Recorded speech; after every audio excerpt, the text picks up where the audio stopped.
आज पटना स्थित आरजेडी प्रदेश कार्यालय में राष्ट्रीय जनता दल के मुख्य प्रवक्ता शक्ति सिंह यादव ने एक संवाददाता सम्मेलन को संबोधित किया। उन्होंने कई अहम मुद्दों पर अपनी राय रखी और बिहार के मुख्यमंत्री नीतीश कुमार और डिप्टी सीएम को निशाने पर लिया। शक्ति सिंह यादव ने कहा कि बीपीएससी आंदोलन को लेकर मुख्यमंत्री और डिप्टी सीएम दोनों ने चुप्पी साध रखी। उन्होंने सवाल उठाया कि जब परीक्षा केंद्र रद्द किए गए तो उसके पीछे की साक्ष्य और प्रक्रिया क्या थी। उन्होंने कहा कि तेजस्वी यादव के प्रयासों के कारण ये मुद्दा रीजनल और नेशनल चैनलों पर चर्चा का विषय बना। शक्ति सिंह यादव का बयान नीतीश कुमार खुद को मुख्यमंत्री कहते हैं, लेकिन उनकी चुप्पी कई सवाल खड़े करती है। बीपीएससी आंदोलन पर अब तक कोई स्पष्टता नहीं दी गई। डिप्टी सीएम और अन्य मंत्री सिर्फ बयानबाजी करें, लेकिन ठोस कार्रवाई से दूर हैं। हमने हमेशा अभ्यर्थियों के अधिकारों की रक्षा की और आगे भी करेंगे। ये सरकार सिर्फ जुमलों की सरकार बनकर रहेगी। शक्ति सिंह तेजस्वी यादव ने तेजस्वी यादव के प्रयासों की सराहना की और कहा कि उनके पत्राचार और हस्तक्षेप के कारण ये मुद्दा राष्ट्रीय स्तर पर उठ सका। उन्होंने कहा कि आरजेडी हमेशा से युवाओं और छात्रों के हितों की लड़ाई लड़ती रही है। उन्होंने ये भी आरोप लगाया कि नीतीश कुमार और उनकी सरकार भ्रष्टाचार और भाई भतीजावाद को बढ़ावा दे रही है। उन्होंने कहा कि बिहार में सड़कें और अन्य विकास के कार्य सिर्फ एक जाति विशेष तक सीमित हैं। शक्ति सिंह यादव मुख्य प्रवक्ता आरजेडी, हमने हमेशा छात्रों और युवाओं के साथ खड़े रहकर उनकी आवाज बुलंद की। सरकार का काम है कि वो इन सवालों का जवाब दें और न्याय सुनिश्चित करें, लेकिन यहाँ सिर्फ जुमले और चुप्पी का खेल चल रहा है। आरजेडी ने स्पष्ट किया कि वो बीपीएससी आंदोलन और अन्य मुद्दों पर छात्रों और जनता के साथ खड़ी है। सरकार की निष्क्रियता पर सवाल उठाते हुए उन्होंने जल्द से जल्द कार्रवाई की मांग की है। लेकिन पूरे आंदोलन में एनडीए का कोई भी घटक दल, not only chief minister of Bihar Nitish Kumar ji, कोई भी एक भी घटक दल का शीर्ष नेतृत्व कुछ नहीं बोल रहा है, चुप्पी साधे हुए। कोई नहीं बोल रहा है। इसलिए नहीं बोल रहा है कि बेबी प्रोजेक्ट को आगे किया है। राजनीति में बाजारों से खंडी का तारीख लंबी नहीं होती है। पूरे आंदोलन को तहस नहस करने की कोशिश की। आखिर हल क्या निकला? माननीय मुख्यमंत्री जी से नेता प्रतिपक्ष तेजस्वी जी ने दूरभाष पर संपर्क साधने की कोशिश लगातार कर रहे हैं। बात होगी, समय जरूरत पड़ेगा, समय मांग करके मिलेंगे। अभ्यर्थियों के हित में भी पहला हमारा कर्तव्य है कि अभ्यर्थियों के सवालों का हल निकलनी चाहिए। 17 महीना में एक पर्चा लीक नहीं। गांधी मैदान में खुशनुमा माहौल, चारों तरफ तालियों की गड़गड़ाहट, एक ऐसी लकीर जो गांधी मैदान रैलियों के लिए जाना जाता था, वो गांधी मैदान तब्दील हो गया नियुक्ति मेले में। वो सुनहरा पल, वो सुनहरा दिन आज भी सुकून दे जाता है। लेकिन जब इस चीजों को देखते हैं, जब अभ्यर्थी गर्दनी बाग से पिटाते पिटाते गांधी मैदान जाते हैं, लहूलुहान अवस्था में खड़े होते हैं, उनकी आह निकलती है, वह भी देख रहे हैं।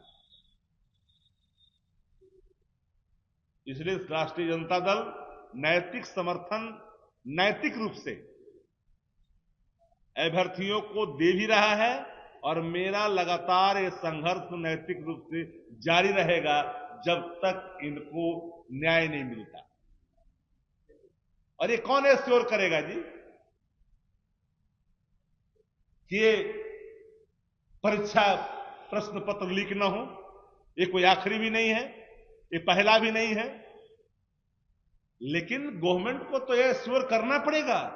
इतने बड़े बड़े पैसे लगा करके इतने बड़े बड़े परीक्षा केंद्र बनाए गए बापू के नाम पर, और वहां पर भी ये हाल। एक तो बापू का अपमान हो ही रहा है बिहार के अंदर में। एक गायिका गाता है, बापू का पसंदीदा भजन गाती है, तो माफी मांगना पड़ता है। वो कैसा बिहार, कौन सा बिहार बनाना चाहते हैं सत्ता प्रतिष्ठान के लोग? और ये दो जो उप मुख्यमंत्री है ना, इनका एक ही काम है, सिर्फ भाषाई रूप से फुहड़पन का इजहार करना। इसके आगे इनके पास काम है। दो मुख्यमंत्री का दो काम बता दीजिए बिहार के अंदर में, दो बड़े काम बता दीजिए दो उप मुख्यमंत्री का। ईर्षा छोड़ करके, ईर्षा, द्वेष, राग, भेद और भाव दोनों उप मुख्यमंत्रियों के आचरण में निहित है। एक जाकर के कहां पिटवाए आप? मुझे हैरानी हुई कि उस पूरे चित्र को, पूरे वीडियो को, अगर उस जगह पर कोई राष्ट्रीय जनता दल का लीडरान वहां पर मौजूद होते, लीडर मौजूद होते, तो हमें लगता है कि प्लेटफॉर्म उनको बकसता नहीं। इसलिए नहीं बकसता, कहता कि अनधिकृत रूप से आपने आंदोलन को यहां पर किया है, जहां पर अधिकार प्रदत्त नहीं है, अनुमति नहीं है। अब बुलाए झांसे में लेकर के भाग खड़े हो गए। ऐसे लोग कभी आपको आगे दिखाई नहीं पड़ते। जो लोग पाछे की कीमत खाते हैं वो आगे कभी कभी दिखते हैं, और ऐसे लोग कभी भी लड़ाई में आगे आकर करके इनके लिए संघर्ष करें, ये मुश्किल है। बातों में थोड़ी गर्मी दिखती है, लेकिन जब सामने गर्मी का प्रकाश आता है तो दुम दबा के भाग जाते हैं।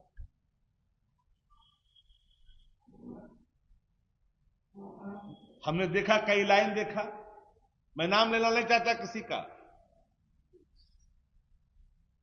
एक नेता है, 5 बार के सांसद हैं, 90 के समय में एमएलए हुए थे। उस समय हाफ पेट पर पहन करके कहीं रोड किनारे विसर्जन करता होगा। वो भी अपनी सीमा का ख्याल नहीं रखता है और तुम तड़ाका करके प्रयोग करता है शब्दों का। राजनीति में राजनीतिक शुचिता कायम होनी चाहिए। अभ्यर्थियों की मांग को नैतिक समर्थन राष्ट्रीय जनता दल करता है और करता रहेगा। री एग्जाम की मांग है और री एग्जाम तक हम अड़े हैं। तेजस्वी जी ने, जो नेता प्रतिपक्ष है, जिनके नेतृत्व में राष्ट्रीय जनता दल काम करती है, असूलों की, सिद्धांतों की, आइडियोलॉजी की, विचारों की, जो कहता सो करता, एक एक कार्यकर्ता वही करता। हमारे संकल्प, हमारे विचार, जो नेता प्रतिपक्ष तेजस्वी जी के नेतृत्व में जो स्थापित किया जाता है, उसी के आधार पर पूरी राष्ट्रीय जनता दल जनहित में, जन सरकार को लेकर के आगे बढ़ती है। हमारा नैतिक समर्थन जब दिया है तो तार्किक दिया है, और पत्राचार जो हुआ है वो तथ्यात्मक है। बिंदुवार चीजों को देख सकते हैं आप लोग। आखिरकार अभी तक बिहार के मुख्यमंत्री नीतीश कुमार जी चुप क्यों हैं? पीपुल डोमेन में आकर करके स्पष्ट क्यों नहीं करते? ये बात बीपीएससी पर आखिर क्यों छोड़ रहे हैं? बीपीएससी ने अपराध किया तब तो एक केंद्र को रद्द किया। अपराध तो किसी चेन में, एक लंबी चेन है एग्जामिनेशन का, उसमें एक चेन पर कहीं लीकेज हुआ, उस चेन को आपने काट करके वहां पर आपने तो कर दिया, लेकिन लोगों की आशंका है कि हर चेन में छेद है। उन आशंकाओं को हल निकालना, उनको सेटिस्फाइड करना सरकार का दायित्व है। लेकिन बिहार में लगता ही नहीं कि सरकार है।